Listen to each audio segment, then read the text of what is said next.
নমস্কার বন্ধুরা, মোস ক্লাসিক কিচেনে আপনাদেরকে স্বাগত। আর কিছু দিনের মধ্যেই সরস্বতী পুজো আসছে, আর তাই আপনাদের আমি আজকে বানিয়ে দেখাচ্ছি মাতৃভোগের খিচুড়ি। এটা খেতে খুবই সুস্বাদু আর খুব তাড়াতাড়ি বানানো হয়ে যায়। আসুন দেখে নিই এটা বানাতে কী কী উপকরণ লাগছে। মাতৃভোগের খিচুড়ি বানানোর জন্য আমি নিয়েছি 300 গ্রাম মতো মুগ ডাল, যেটাকে আমি শুকনো কড়াতে হালকা করে নেড়ে নিয়েছি, হালকা ভেজেছি। আর নিয়েছি আমি 300 গ্রাম গোবিন্দভোগ চাল, যেটাকে আমি ভালো করে ধুয়ে 20 মিনিটের জন্য ভিজিয়ে রেখেছি। তার সঙ্গে নিয়েছি অল্প কড়াইশুঁটি, আমি নারকেল একটু কুচিয়ে হালকা করে ভেজে নিয়েছি। 2টো কাঁচা লঙ্কা আমি চিড়ে নিয়েছি নুন, আদা 2 ইঞ্চি আদা, আর ছোটো চামচের 1 চামচ জিরে নিয়ে আমি বেটে রেখেছি। নিয়েছি চিনি, নিয়েছি আমি এখানে ভালো ঘি, 2টো তেজপাতা, 2টো শুকনো লঙ্কা আর গোটা জিরে নিয়েছি আমি। আর নিয়েছি সর্ষের তেল, গরম মশলা, আর সাজানোর গার্নিশের জন্যে আমি অল্প নারকেল কুড়ে রেখেছি। এবার আমি রান্নায় ফিরে আসছি। ইন্ডাকশানে আমি হাঁড়ি বসিয়ে দিয়েছি, আমি মিডিয়াম ফ্লেম করে রেখেছি। আপনারা এটা গ্যাসেও রান্না করতে পারেন, আমি ইন্ডাকশানে করে রাখাচ্ছি। দেখুন, হাফ থেকে একটু কম জল নিয়েছি, জলটা গরম হতে দিয়ে দিয়েছি। গরম হয়ে গেছে জল, দেখুন হাফের থেকে একটু কম জল আছে। এর মধ্যে আমি ডালটা দিয়ে দেবো। ভালো করে ধুয়ে নিয়েছি ডালটা, শুকনো খোলায় ভেজে তারপরে ভালো করে ধুয়ে নিতে হবে। ধুয়ে নিয়েছি, এবার এটাকে আমি হাঁড়িতে গরম জলের মধ্যে দিয়ে দিলাম। জলে ধোঁয়া ছাড়ছে এমন অবস্থায় দিয়ে দিলাম।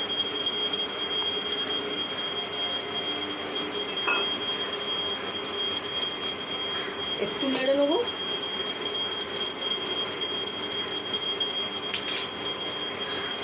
গোবিন্দভোগ চাল ভিজিয়ে রেখেছিলাম 20 মিনিট, ওটা দিয়ে দিলাম।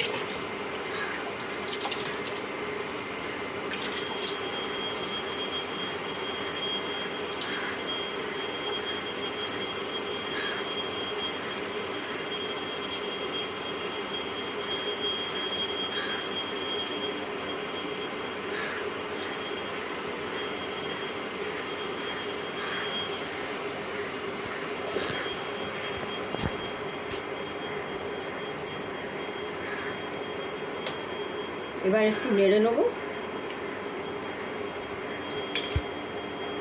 এর মধ্যে 1 বড় চামচ আমি হলুদ গুঁড়ো দিলাম, দেখুন। এবার আমি এর মধ্যে বড় চামচে 2 চামচ চিনি দিলাম।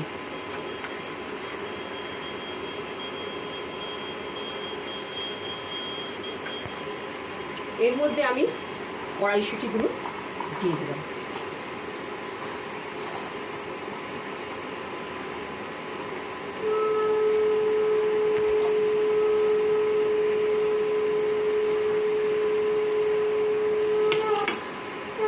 আর আন্দাজ মতো নুন দিয়ে দেবো।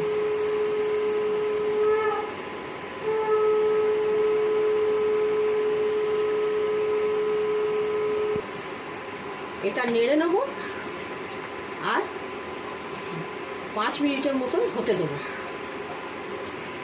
দেখুন 5 মিনিট হয়ে গেছে, জলটা ফুটছে। এবার একটু নেড়ে নেবো।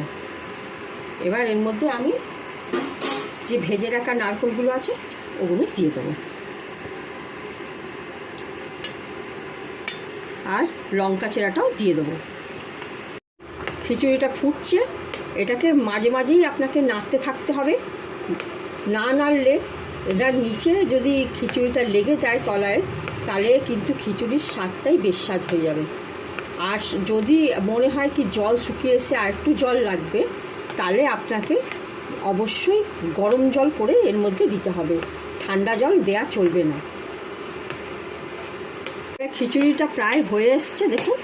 এবার এর মধ্যে আমি ছক বা তড়কা লাগাবো। তার জন্য আমি গ্যাস অন করে আমি এর মধ্যে তেল দিলাম। তেল দিয়ে এর মধ্যে আমি 2টো তেজপাতা শুকনো লঙ্কা আর গোটা জিরে অল্প করে দিয়ে দিলাম। এবার জিরেটা একটু ভাজা ভাজা হয়েছে, দেখুন এর মধ্যে আমি আদা জিরে বাটাটা দিয়ে দিলাম। নাড়াচাড়া করছি, একটু ভাজা ভাজা হবে। দেখুন মশলাটা ভাজা ভাজা হয়ে গেছে। এবার গ্যাস অফ করে এই দেখুন ভাজা ভাজা মশলা আমি এর মধ্যে দিয়ে দিচ্ছি। এটা ছক লাগালাম, লাগিয়ে এটাকে আমি এর সঙ্গে ভালোভাবে মিশিয়ে নিলাম। দেখুন খিচুড়িটা হয়ে এসছে, ভালো করে নেড়ে নিলাম। নেড়ে নিয়ে এটা এর মধ্যে এবার দেখুন জলও শুকিয়ে গেছে আর ডাল চালটাও গলে গেছে। এবার এর মধ্যে আমি গরম মশলা 1/4 গরম মশলা আর বড় চামচে 2 চামচ ঘি দিয়ে গ্যাসটাকে অফ করব। এই খিচুড়ি ভোগটাকে মাকে নিবেদন করার থালায় আমি ঢেলে নিলাম। এবার এটাকে ডেকোরেট করব। এটাকে আমি কোড়া নারকেল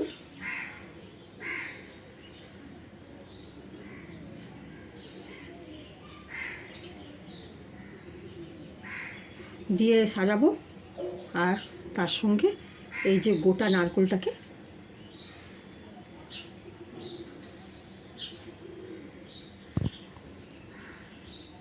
দিয়ে ডেকোরেট করে দিলাম।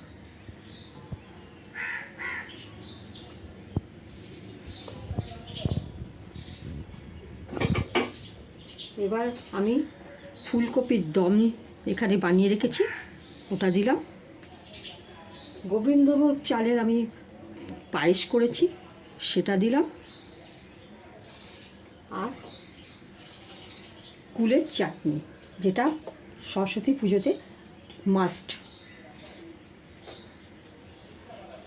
এবার আমি এটাকে একটু ধনে পাতা, একটু শসা,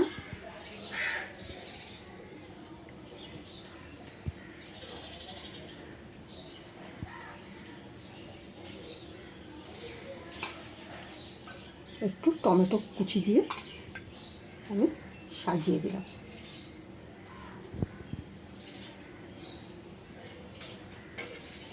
দেখুন মাকে নিবেদন করার জন্যে ভোগ একদম রেডি।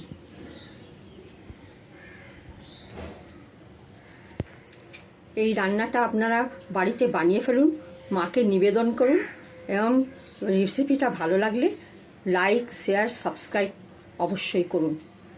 আর সরস্বতী পুজোটা আপনাদের মঙ্গলময় হোক আর আনন্দে কাটুক। আর শিক্ষার্থীদের জন্যে যেন সব মনস্কামনা তাদের পূর্ণ হয়, এই প্রার্থনা করে ঠাকুরের কাছে আমি আপনাদের থেকে বিদায় নিচ্ছি। নমস্কার।